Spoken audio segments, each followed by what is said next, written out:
한국경제TV 생생한 실전 투자 정보 와우퀴.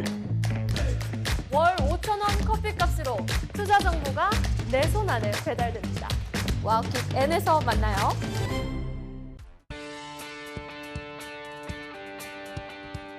네, 복잡한 투자를 쉽고 명쾌하게. 안녕하세요. 투자의 재발견의 윤경빈입니다. 자, 2026년 시작을 반도체 ETF가 강하게 이끌고 있습니다. 일단은 반도체 주가 증시를 견인을 하면서 끌어가면서 이 반도체 ETF도 덩달아서 순위권 상위권을 싹쓸이하고 있는 건데요. 자, 오늘의 주제부터 함께 만나보시죠. 홍혜민 캐스터가 준비를 했습니다. 네, 투자의 재발견 오늘의 주제는 올해 유망업종 반도체 ETF입니다. 삼성전자가 어제 전대미문의 잠정 실적을 공개했죠. 한국 기업 최초로 분기 영업이익 20조 원을 달성한 건데요. 여기에 매출도 93조 원으로 사상 최대치를 경신했습니다. 주가 역시 한때 14만 원을 돌파했죠. 반도체 슈퍼 호황기로 불리던 2018년의 기록을 넘어서며 압도적인 경쟁력을 증명했습니다. 이 삼성전자의 역대급 호실적, 그 배경에는 글로벌 기업들의 지속적인 AI 인프라 투자가 자리하고 있는데요. 폭증하는 디램 수요를 공급이 따라가지 못하며 가격이 계속 오르고 있습니다. 실제로 삼성전자와 하이닉스는 고객사들에게 서버용 디램 가격을 작년 4분기보다 65% 넘게 제시한 것으로 알려졌는데요. 그래픽과 모바일, PC에 들어가는 디램까지 줄줄이 가격을 대폭 올렸습니다. 이 시장에서는 메모리 슈퍼 호황에 힘입어 올해 삼성전자와 하이닉스의 영업이익이 약 150조 원 안팎에 이를 거라 전망 중인데요. 이 예상대로라면 1년 사이 영업이익이 무려 3배 증가하는 겁니다. 이 덕분에 국내 반도체 ETF들의 수익률도 급등하고 있습니다. 타이거 반도체 탑10 레버리지 상품을 한번 보시죠. 지난 한 주간 수익률 무려 38%를 넘어섰습니다. 자금 유입액에서도 시장의 뜨거운 관심을 확인할 수 있었고요. 나머지 4개 상품도 일주일 동안 모두 두 자릿수대 상승을 나타냈습니다. 이 반도체 투톱의 상승세 속에 코스피 지수도 연초부터 신기록 행진을 이어가고 있는데요. 2026년 반도체 주도장의 뜨거운 열기가 지속될 수 있을까요? 지금 바로 전문가 두 분과 이야기 나눠보겠습니다.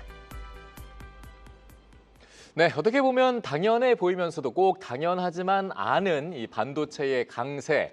자, 이런 분위기 속에서 반도체의 강세는 얼마나 지속이 될지, 또 이 좋은 건 다 아는데 언제 어떻게 투자를 해야 될지 그것이 궁금하실 겁니다. 오늘 그 해답을 함께 찾아보시죠. 자, 금정섭 한화자산운용 ETF 운용본부장, 그리고 정의현 미래에셋 자산운용 ETF 운용본부장 두 분 모셨습니다. 안녕하세요. 네, 안녕하세요. 네, 자, 이렇게 또 새해 뵈니까 더 반가운데요. 자, 새해 일단 제일 뜨거운 게 정말 저희가 시작하기 전에도 반도체 왜 이렇게 오르냐, 이렇게 올라도 되냐 싶을 정도 얘기를 했었는데 그렇습니다. 이 설문조사가 또 재밌는 게 하나 있었습니다. 보니까 금융자산이 일단 30억 원이 넘는 이 분들에게 올해 이제 가장 투자 유망 업종을 물어봤습니다. 그랬더니 단연 1위가 지금 AI 반도체라고 이제 답을 주셨거든요. 그러니까 조방원을 완전히 밀어낸 거예요. 자, 이런 반도체 강세에 두 분도 좀 어떻게 의견을 동의하시는지 일단 금정섭 본부장님께 한번 여쭤볼까요?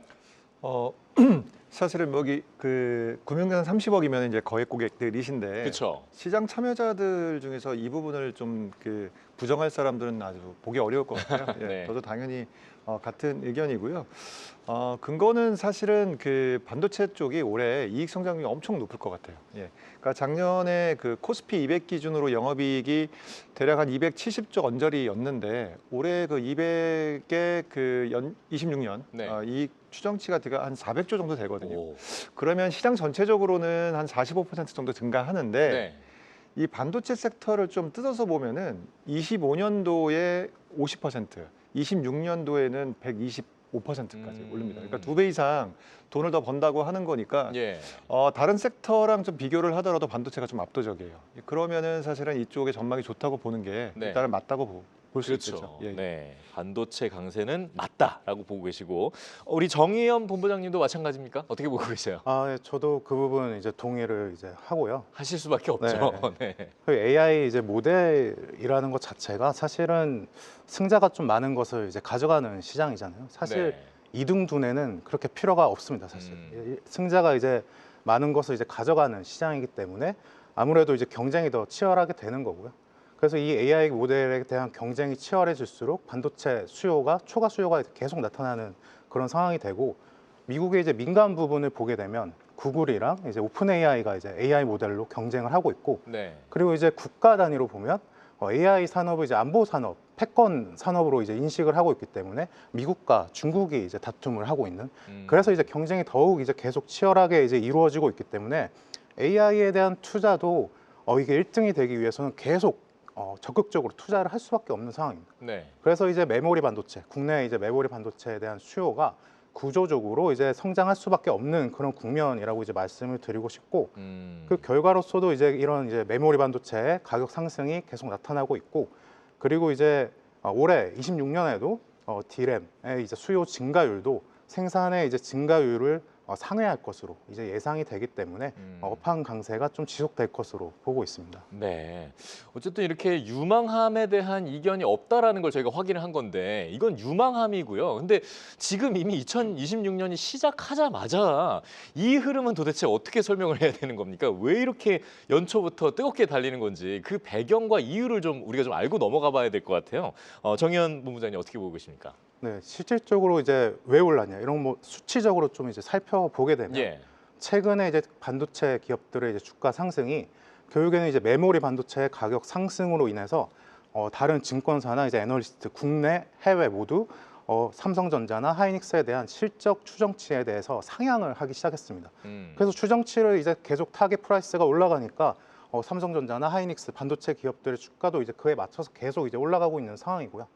그래서 이제 뭐 애널리스트 추정치 이런 것들을 보게 되면 25년 4분기에 이제 범용 이제 D램 가격이 전분기 대비 40%에서 50% 정도 상승했다라고 이제 보고 있고 네. D램의 이제 재고 수준도 2주에서 3주 정도로 굉장히 좀 짧은 수준. 그래서 이제 계속 초과 수요가 이제 발생을 하고 있는 그런 구간입니다. 그래서 25년도에 이제 1월달 DDR4 8기가 메모리 가격을 보면 그때 스팟 가격 기준으로 뭐 1.4달러 정도에 거래됐었는데 현재 최근에는 뭐 23달러 수준에서도 이제 거래되는 등 네. 굉장히 이제 메모리 가격이 자체적으로 폭발했기 때문에 이렇게 이제 이 주가도 상승을 하게 되었고요. 그리고 이제 뭐 HBM 같은 경우에도 HBM이 이제 메모리 반도체에 대한 이제 생산 라인을 좀 장악을 하면서 사실은 이제 범용 D램 공급이 좀 줄어든 네네. 그 영향이 이렇게 이제 메모리 반도체 가격 상승을 좀 불러왔다라고 볼 수 있습니다. 네. 근데 이제 HBM 자체도 초과 수요가 지속되고 있어서 HBM의 이제 공급 가격도 계속 이제 올라가고 있는 상황이기 때문에 그래서 이제 국내 반도체 기업들의 실적에 대해서 추정치가 계속 상향되다 보니까 주가가 오를 수밖에 없는 구간인 것 같습니다. 네, HBM의 인기가 D램을 끌어올리는 이런 상황이 됐고 있고 우리 금정섭 본부장님 혹시 또 다른 쪽에 대한 의견과 뭐 배경을 보고 계신 게 있습니까? 네, 뭐 정의연 본부장이 얘기했듯이 사실은 그 가격이 계속 오르고 있고요. 네. 공급이 부족하니까 그런 건 있는데 그것보다는 제가 좀 다른 관점에서 좀 말씀을 드리면 이게 그 AI 투자가 본격적으로 된 게 22년에 오픈 AI의 챗GPT가 나오고 시작이 된 거거든요. 예. 그러면은 22년 나오고 23년하고 24년에 사실은 주가가 누가 제일 많이 올랐냐? 그러면 사실 GPU로 대변되는 엔비디아 쪽이에요. 그렇겠죠. 그거는 이제 연산 관련된 AI 가속기거든요. 예. 그러니까 연산이고 최근에는 이제 메모리가 사실은 작년 같은 경우에는 엔비디아랑 이런 관련된 GPU 쪽 그 성과가 25년 생각보다 많이 안 올랐어요. 한 40에서 70% 올랐는데 네. 메모리 쪽은 전부 다 2배 이상씩 올랐거든요. 예. 뭐 200%, 250% 이렇게 올랐는데 조금 바뀌었다고 좀 보셔야 돼요. 그러니까 좀 쉽게 말씀드리면 챗GPT가 처음 나와가지고 실제로 그 세상을 이해하기 위해서 데이터를 학습을 하는 거죠. 네. 학습에서 중요한 거는 GPU입니다. 그 그렇죠. GPU고 그거와 관련된 HBM 반도체가 중요합니다. 네. 그러니까 이해를 하는 거죠. 데이터를 이해를 하는 건데 그러면 GPT에다가 우리가 이제 질문을 할 때 네. 그 질문을 이해하는 거가 사실 GPU라고 보시면 돼요. 그런데 그거에 대한 결과값을 토해내는 네. 그 뒷단에 있는 실제로 그 결과는 답변. 네. 추론이죠. 추론. 네. 추론의 영역이거든요. 추론의 영역에서는 사실은 D램이 굉장히 중요합니다. HBM이 비싸거든요. 네. 베이스 다이 위에다가 GPU 위에다가 이제 이거 위에다 올리게 되면은 이게 비싸기 때문에 그 많은 결과값을 내기 위해서는 중간 단계 저장 스토리지들이 필요한데 예. 일반 D램을 되게 많이 써요. 그런데 하이닉스와 삼성전자는 HBM에 지금 그 공정을 전부 다 돌려놨거든요. 네. 그러니까 그러니까 D램 쪽에 사실은 이게 폭발을 하는데 일반 서버 쪽에 D럼이 이거를 어떻게 맞추냐는 거죠. 그래서 가격이 작년 이후로 막 3배씩 올랐어요, 가격이. 근데 이거 단기간에 이거 쇼티지가 해결되기 좀 어렵습니다. 예. 이런 부분들 때문에 실제로 메모리를 생각하지 못했다가 한국은 원래부터 메모리 위주이기 때문에 국내 투자자는 많이 투자했지만 미국에서도 이제 이거 인지하기 시작한 겁니다. 그러니까 마이크론 가격이 지금 폭등을 한 거거든요. 네. 12월 달 어닝콜 이후 한 달에 50% 올랐거든요. 그래서 이런 것들을 봤을 때는 마이크론이 이 정도인데, 그러니까 3위 업체거든요. 삼전하고 하이닉스는 그럼 도대체 어느 정도의 가이던스를 줘야 되느냐 이런 문제가 있기 때문에 기대치는 지금 최고치에 올라와 있다고 좀 보셔야 돼요. 이 뭐 생산 프로세싱 같은 것들을 지금 막 준비한다 하더라도 일단 또 시간이 많이 걸릴 거 아닙니까, 그렇죠? 그렇죠. 예. 지금 이 구조적인 배경을 쭉 듣다 보니까 왜 이렇게 또 실적이 좋을 수밖에 없는지가 좀 이해가 되는 것 같은데 실제로 삼성전자 어제 역대급 잠정 실적을 내놓기도 했고 또 하이닉스 같은 경우에도 21일 날 실적이 발표될 예정입니다. 그렇다면 금본부장님께 좀 이 질문을 들어봐야 될 것 같습니다. 국내 반도체 이 투톱 기업들 실적에 따라서 이 반도체 슈퍼사이클의 효과가 얼마나 갈지 우리가 좀 예상을 해볼 수가 있을까요? 일단 4분기 매출은 뭐 다 이해하시고 앞에 서론에 나왔지만 그 3분기 12조였거든요. 근데 네. 20조 찍었어요. 그러면은 이제 역대 최고라고 하는데 사실 시장이 바라봤던 컨센은 좀 더 위였습니다. 네. 그러니까 어닝 서프라이즈는 맞는데 사실은 서프라이즈라고 보기가 어렵습니다. 워낙 기대치가 높기 때문에 네. 이제 그런 부분이고요. 하이닉스가 이제 전분기에 11조였는데 어느 정도 나올 거냐. 근데 기대치가 높기 때문에 생각보다 많이 나와야 될 겁니다. 예. 근데 이거는 이제 지나간 일인 거고 네. 이제 앞으로는 그 시장은 26년도 1분기, 2분기 그러니까 전체 1년을 볼 거예요. 그러면은 결국에는 20조 찍었는데 1분기 얼마 나올까? 지금 눈이 다 거기가 있었거든요. 예. 1분기에 그러면은 20조여서 한 25조 갈 거냐? 이런 걸 보고 있는 거고 지속될 거냐? 1분기 25조면 그냥 곱하기 4하면 100조인데 네. 앞서 나온 거 보면 150조 얘기하잖아요. 그렇죠. 눈이 굉장히 높아져 있습니다. 어. 굉장히 높아져 있기 때문에 그런 부분으로 보면은 사실은 주가가 미리 달린 것도 그 성장치를 땡겨온 거거든요. 하지만 이런 부분은 있어요. 피크아웃은 안 나올 거예요. 이게 지금 구조적인 쇼티지이기 때문에 피크아웃은 안 나오기 때문에 사실 긍정적 관점에서 지금 보셔야 되는 거고요. 얼마나 더 올라갈지. 사실 전망치는 위가 지금 열려 있는 상태이기 때문에 그 관점에서 좀 보시면 어떨까 싶습니다. 근데 또 궁금한 점이 좀 있는 게요. 이게 3전에 이 어닝 서프라이즈가 이렇게 터진 걸 보면 결국 이제 또 하나 이 쌍두마차 하이닉스는 또 어떻게 될지 좀 궁금하거든요. 뭐 실적은 네. 뭐 시장에서는 컨센이 원래 가이드를 11조에서 한 16조 보고 있었거든요. 예. 근데 그거를 안 될 것 같아요. 서프라이즈라고 불리려면은 사실은 삼성전자 근처까지 가야 되지 않을까 지금 그쵸. 그렇게 있고요. 근데 그건 열어봐야 되겠죠. 아. 18일 날 나오면은 이제 네. 알게 되겠죠. 기대가 됩니다. 자, 뭐 현재 이제 D램의 가격에 대해서 아까 우리 정의연 본부장님께서 얘기를 해주셨는데 D램이 예상보다 지금 더 큰 폭으로 확 올라 있는 상황이거든요. 이 폭등, 이 가격 상승세 어떻게 좀 계속 지속이 될까요? 네, 일단은 당분간은 D램 가격의 이제 상승 압력이 계속 유지될 가능성이 이제 높다고 이제 봐야 될 것 같습니다. 예.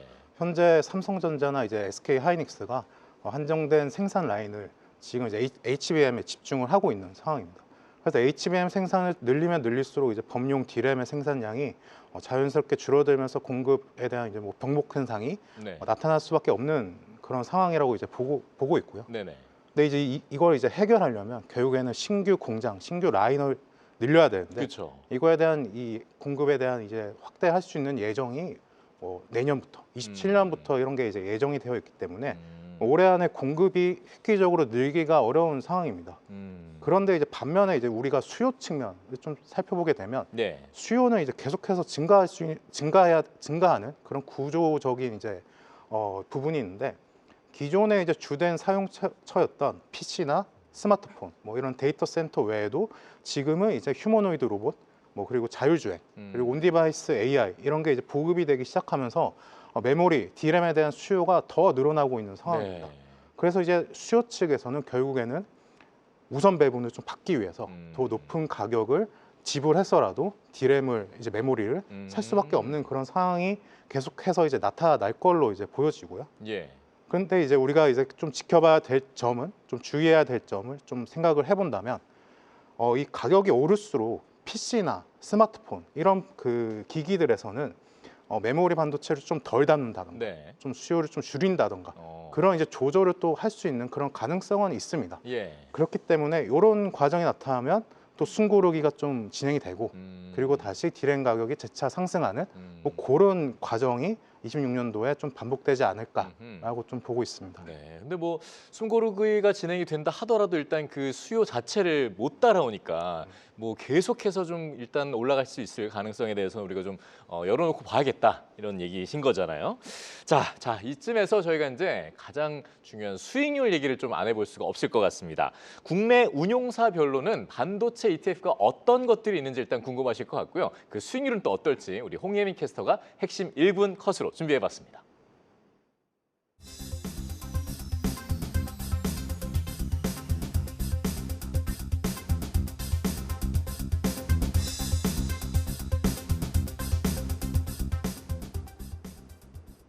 네, 오늘 핵심 1분 컷에서는 국내 운용사별 대표 반도체 ETF들 살펴보려고 하는데요. K반도체와 글로벌 반도체를 모두 포함해서 1년 동안 수익률이 가장 높은 상품 순으로 정리해봤습니다. 국내에 상장된 반도체 관련 ETF들을 통틀어서 수익률 1위는 뭐였을까요? 바로 미래에셋 자산운용의 타이거 반도체 탑10 레버리지였습니다. 상승률이 무려 332%에 달했는데요. 최근 한 달 동안에만 57%가 오르며 반도체 주도장의 수혜를 톡톡히 반영했습니다. 그다음은 타이거 반도체 탑10인데요. SK 하이닉스를 32%, 삼성전자를 24% 비중으로 담고 있고요. 1년 동안 자금이 무려 1조 4,600억 원 넘게 유입됐습니다. 그 다음은 삼성 자산운용입니다. 여기에서도 수익률 1위는 레버리지 상품이었는데요. 코덱스 반도체 레버리지, 지난 1년 동안 313% 넘게 급등했습니다.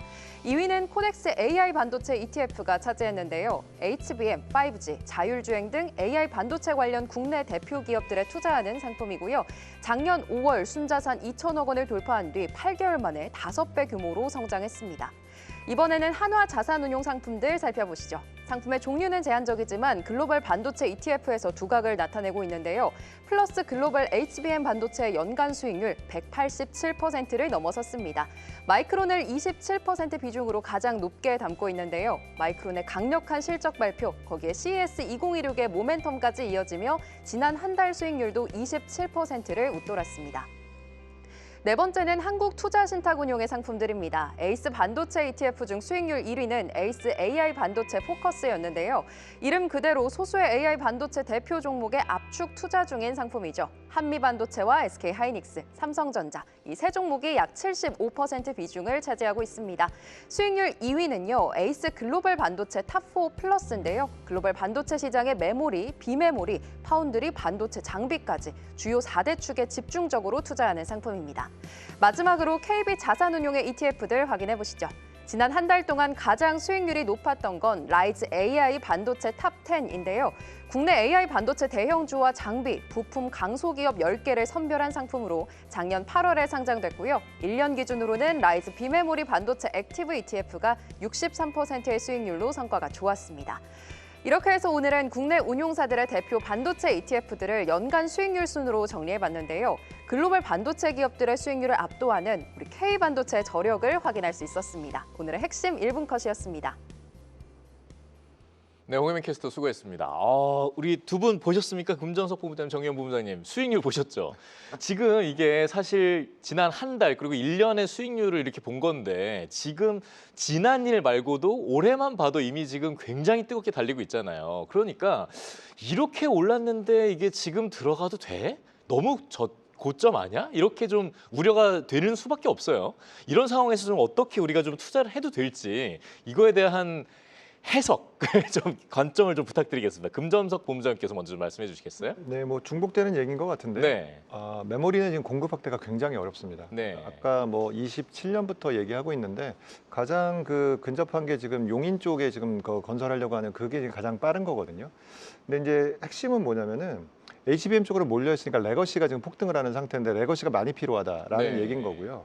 두 번째는 설비 투자를 확대를 해야 되는데 이 클린룸이라고 있거든요. 네. 반도체를 이제 만들기 위해서는 이제 클린룸을 만드는 게 굉장히 중요한데 그게 사실 시간이 굉장히 오래 걸려요. 클린룸 제조 하나도 굉장히 오래 걸리고 네. 마이크론이 12월 18일 날 어닝콜 할 때 거기서도 그걸 또 언급했습니다. 생각보다 클린룸 건설 리드 타임이 많이 늘어지고 있다. 아하. 그래서 이런 거를 감안했을 때는 향후에 이 쇼티지가 올해는 물론이고 꽤 이어질 것 같아요. 꽤 이어질 것 같으면 사실은 이걸 사기 위해서 네. 애플부터 해가지고 한국 들어와가지고 지금 줄 서 있는 상황이거든요. 그래서 단기 공급은 안 되니까 뭐 6개월만이라도 우리가 좀 가격이 단기적으로 폭등하니까 예. 좀 계약을 좀 장기로 맺어달라 하는데 지금 다 거절하고 있는 상황이거든요. 공급 부족에다가 수요는 폭증하고 있는데 가격 결정력을 지금 메모리 기업들이 갖고 있거든요. 그런 관점으로 보면 이게 구조적으로 병목 현상이 발생한 건데 네. 장기적으로 좀 장기라고 해봐야 올해 내년일 텐데 아직까지는 훼손된 게 없어요. 그래서 일단은 지금부터 들어가셔야 된다. 전 개인적으로 생각하고요. 들어가셨으면은 언제가 지금 위가 열린 상황이기 때문에 일단 끝까지 한번 가봐야 될 것 같아요. 시장도 모릅니다. 어디까지 네. 갈지는. 이 정도의 슈퍼사이클이 온 적이 제 기억엔 별로 없거든요. 일단 타서 기다려야 되는 거라고 네. 생각을 하고요. 미리 조금 조정받을 때 무서워서 내려오거나 이렇게 되면 큰 기회를 좀 놓칠 수 있기 때문에 그런 관점에서 긍정적으로 보셔야 된다. 전 개인적으로 그렇게 보고 있습니다. 열려 있다. 지금이라도 빨리 들어가야 된다. 네, 알겠습니다. 정의연 본부장님은 어떻게 보세요? 예. 아무래도 좀 이 매수 시기에 대해서 이제 고민을 하다 보면 예. 밸류에이션을 좀 봐야 되는 건 분명해 그쵸. 보입니다. 그래서 좀 밸류에이션을 좀 말씀을 드리고 싶은데 네. 흔히 이제 대한민국 반도체 기업에 대한 밸류에이션을 평가할 때 기존에는 PBR 지표로 이제 많이 활용을 했었죠. 그래서 이제 PBR 기준으로 봤을 때는 국내 반도체 기업들이 역사적으로 좀 고평가 수준에 올라선 거 아닌가 뭐 이렇게 얘기하는 분들도 좀 많습니다. 예. 그러나 이제 PBR이라는 지표는 제가 봤을 때는 반도체 산업이 사이클 산업이라고 가정했을 때 적합하게 평가할 수 있는 수단이라고 이제 생각을 하고요. 네. 지금은 반도체 산업을 이제 AI 시대의 구조적 성장 산업이라고 이제 봐야 된다고 생각을 합니다. 그래서 미국의 경우에는 반도체나 테크 기업들의 평가를 예전에는 PBR로도 하다가 그러다 이제 밸류에이션 설명을 이제 PBR로는 못 하니까 PER로 이제 하고 그 다음에 이제 PSR 뭐 매출까지도 보면서 이제 밸류에이션을 평가하면서 이 적합성에 대해서 이제 얘기를 하는데요. 그래서 우리도 이제 국내 메모리 반도체 기업들을 바라볼 때 밸류에이션 툴을 좀 바꿔서 생각을 해볼 필요가 있다고 생각을 합니다. 네. 그래서 우리가 이제 왜 바꿔야 되냐라고 봤을 때 그 판단할 수 있는 그 근거라고 보면 반도체 기업들의 ROE가 상승을 하고 있기 때문입니다. 아까도 이익 추정치 상향에 대해서 이제 계속 이제 말씀을 주셨지만 실제적으로 ROE가 이제 올라간 걸 보면 SK 하이닉스가 이제 블룸버그 데이터를 보면 25년 1분기에 38% 그리고 2분기에는 39%, 3분기에는 43%의 ROE 수준을 보여줬습니다. 그리고 모건 스탠리도 26년에는 하이닉스의 ROE를 67%까지도 전망을 하고 있습니다. 그래서 이런 데이터를 보면 ROE도 상승하고 있는데 PBR 기준으로 밸류에이션을 평가하는 것은 좀 부당하다는 생각도 듭니다. 그렇기 때문에 우리가 이제는 PER 지표를 보면서 반도체 기업들을 이제 밸류에이션을 평가를 해야 되고 SK 하이닉스 PER이 여전히 10배 미만입니다. 외국인 투자자 입장에서 보면 굉장히 매력적인 이제 밸류에이션 여전히 네네. 그렇게 이제 봐야 되고요. 삼성전자도 마찬가지로 10배 미만입니다. 그래서 이제 글로벌 반도체 기업들, 테크 기업들 대비 삼성전자, 하이닉스가 여전히 좀 저평가돼서 이제 거래가 되고 있다라고 이제 보셔야 되고, 그래서 이제 반도체 ETF가 좋은 투자처가 되는 거고, 실제로 오늘도 이제 타이거 반도체 탑10 이런 이제 삼성전자나 하이닉스 비중이 높은 이런 ETF로 자금 유입이 계속 들어오는 모습을 좀 보여주고 있습니다. 밸류에이션 기준에서 봤을 때도 투자 가치가 있다. 네. 지금 더 들어가도 될까요? 라는 질문에 그래도 좀 긍정적으로 두 분이 답변을 해주셨던 네. 것 같은데 아까 또 저희가 시작할 때 말씀드렸던 설문조사에서 이제 딱 한 종목만 살 수 있다면 뭘 살까요? 이런 질문도 있었는데 삼성전자가 1위였고 테슬라, SK 하이닉스가 그 뒤를 잇고 있더라고요. 그래서 두 분께서는 올해 반도체 ETF의 성적을 견인해 줄 만한 종목을 뭐가 될 거라고 보시는지 먼저 정 본부장님께 여쭤보겠습니다. 네, 그 부분에 이제 말씀을 좀 드려보면 네. 일단은 뭐 SK 하이닉스부터 이제 얘기를 해보면요. SK 하이닉스가 이제 현재 HBM, AI 반도체 GPU 이제 가속기에 들어가는 HBM 부분의 이제 1위 사업자죠. 그래서 이제 이 HBM 부분에서도 이제 공급자 우위 시장이 계속 펼쳐지고 있습니다. 예. 그래서 이제 6세대 HBM, 엔비디아에 들어간 6세대 HBM의 경우에도 가격을 50% 올리는 그런 소식이 이제 전해지고 있고요. 그래서 이제 구글이나 오픈 AI, 미국이나 중국이 AI 연산 시장을 두고 계속 경쟁하고 있기 때문에 HBM 1위 기업이 SK 하이닉스이기 때문에 이익률, 이 공급자의 우선 시장이기 때문에 이 이익률이 점점 계속 이제 높아지는 그런 모습을 이제 보여줄 거라고 생각을 합니다. 네. 그래서 이제 삼성전자를 보면 이제 HBM에서 SK 하이닉스를 추격하고 있고 추격하면서 이제 엔비디아나 구글 쪽에 HBM 공급을 이제 확대를 해야 되기 때문에 이익률이 조금 포기하더라도 좀 네. 공급에 대해서 우선적으로 확보하기 위한 움직임을 좀 보일 수도 있을 것 같고요. 다만 이제 삼성전자는 우리가 또 봐야 되는 게 파운드리 부분이 있죠. 파운드리를 보면 이제 엔비디아의 GPU 진영이나 이제 뭐 구글의 TPU 이쪽을 보면 다 TSMC의 이제 생산 파운드리를 좀 의존을 하고 있습니다. 네. 그다음에 뭐 대만이라는 국가 자체도 이제 지정학적 리스크도 있고 이거 엔비디아나 구글 입장에서도 공급처를 이제 다변화해서 받아야 되기 때문에 삼성전자한테는 이 부분에 대한 기회도 좀 열려 있다라고 봐야 될 것 같고요. 그렇기 때문에 삼성전자는 여러 가지 기회가 있다는 점, 그리고 하이닉스는 이익 추정치가 계속 좀 좋은 모습 보여질 거기 때문에 한 종목을 고르면 이제 하이닉스나 삼성전자 모두 높은 비중으로 들어가 있는 타이거 반도체 탑10 ETF 이런 ETF로 잘 접근하는 게 좀 더 이제 편한 투자가 되지 않을까라고 생각합니다. 종목 두 가지 그리고 결국에는 그 두 가지가 다 있는 ETF를 딱 네. 말씀을 해주셨는데 근본문장님께서는 좀 다르게 보시는지 궁금합니다. 그러니까 결과적으로는 지금 GPU 쪽보다는 올해도 사실은 메모리 쪽이 그 주가 상승이 높다고 본다면 예. 메모리는 3사가 과점하는 형태거든요. 그러니까 100%죠, 뭐 사실은. 네네. 그렇다 보니까 굳이 어느 하나를 찍어서 갈 필요는 없을 것 같아요. 구조적 공급 쇼티지가 나는 상태이기 때문에 이 3, 4의 비중을 최대한 높인 상품을 고르는 게 좋을 것 같아요. 네. 그러니까 종목을 하나 찍어서 그게 뭐 사실은 더 좋을 수도 있는데 뭐 그것보다는 3, 4 비중이 높아져 있는 ETF를 사시는 게 좀 제일 좋다 보고요. 네. 그리고 이제 미국에 있는 뭐 GPU라든지 이런 사실 AI 가속기 관련된 것들은 작년에도 그랬지만 올해는 메모리보다는 성과가 좀 더 열이할 것 같습니다. 예. 그 비중이나 비율 같은 거 좀 어느 정도로 가져가면 좋을지도 좀 알려주시면 좋을 것 같은데. 네. 미국 반도체하고요? 예, 예. 저는 사실은 성과 관점으로 보면은 네. 그건 올해는 국내의 한 해가 될 것 같아요. 국내 주식을 먼저 보셔야 되고요. 네. 시총 자체가 좀 다르고요. 어닝 그로스로 보시더라도 미국 반도체 기업보다 한국이 훨씬 높습니다. 그리고 마이크론 정도가 올해 꽤 좋게 보거든요. 네. 마이크론은 사실은 그 미국의 필라델피아 반도체 섹터 중에서 되게 안 보던 종목들이었어요.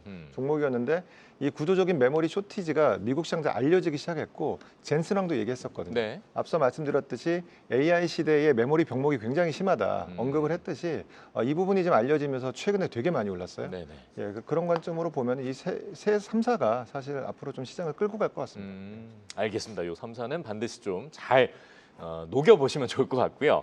자, 뭐 일단은 저희가 계속해서 반도체 얘기를 하고 있습니다만 이거를 이제 좀 발목 잡는 어떤 작년에 가장 큰 이슈가 결국은 AI 버블론 아니었겠습니까? 이 버블론이 실제로 연말까지 계속 좀 영향을 줬던 걸로 이제 저희가 다 알고 있는데 그 영향은 올해는 좀 어디까지 이어질까요?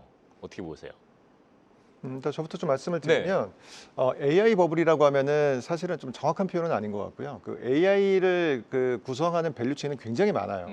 근데 이제 가격이 비싸니까 많이 오르고 비싸니까 그런 얘기들이 나오는데 우리가 이제 시장에서 흔히 얘기하는 그 하이퍼스케일러 같은 경우에는 본인들이 데이터 센터를 만들기 위해서 자기가 번 돈을 투자하는 영역이거든요. 네. 그 주로 5개 정도를 보고 있지 않습니까? 뭐 예. 구글, 메타 이런 오라클 이렇게 보고 있는데 여기는 번 돈을 투자하기 때문에 실제로 그거에 대한 리워드가 오지 않으면은 사실 논란이 있을 수 있습니다. 그렇죠. 하이퍼스케일러는 그런데 하지만 하드웨어를 실제로 공급하는 반도체 기업 입장에서는 그런 건 없어요. 그쪽은 사실은 AI는 레이싱이기 때문에 할 수밖에 없거든요. 그래서 하이퍼스케일러 중에서는 위너와 루저가 나올 겁니다. 결과적으로는 그게 이제 단기간에는 안 나오겠지만 네. 그 안에서는 거품 논란이 있을 수 있어요. 종목별로. 하지만 그 안에 하드웨어를 제공하는 반도체 기업은 아직까지는 그런 논란은 없거든요. 매출이 그냥 그 데이터 센터 짓는 대로 계속 지키니까 네. 그래서 반도체를 원픽으로 보셔야 되고요. 거품 논란은 좀 장기적으로 봤을 때 그쪽 기업들에서 나오기 시작할 겁니다. 아하. 요 부분까지 저희가 좀 세심하게 좀 지켜봐야 될 것 같은데, 자, 뭐 일단은 또 정현 부부장님께 여쭤봅니다. 시간 관계상 좀 빨리 여쭤봐야 될 것 같은데, 뭐 피지컬 AI가 이제 본격 부상하는 한 해가 될 거다 이런 분석들이 여러 가지로 보이고 있거든요. 네. 어떻게 보십니까? 그 지금은 이제 로봇의 생산 비용이 이제 계속 낮아지면서 이제 인건비보다도 로봇을 리스해서 사용하는 비용이 훨씬 더 좀 저렴해지는 그런 예. 구간에 이제 접어들었습니다.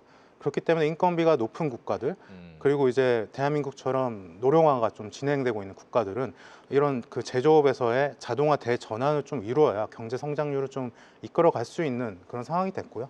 그런 과정에서 결국에는 우리가 좀 결론적으로 보면은 휴머노이드 로봇이 생산이 되어야 되고 공장은 자동화 시스템을 갖추어야 되기 때문에 AI 그 과정에서도 이제 AI 반도체에 대한 수요도 계속 증가하지 않을까라고 생각이 듭니다. 네. 휴머노이드 로봇 얘기하니까 또 피지컬 AI도 떠오르기도 하는데 지금이 휴머노이드 시장에서 봤을 때는 아직 본격적인 성장 타임이라고 보기엔 좀 이른 것 같고 개화기 정도로 보는 게 맞을까요? 근본 부장님은 어떻게 보실까요?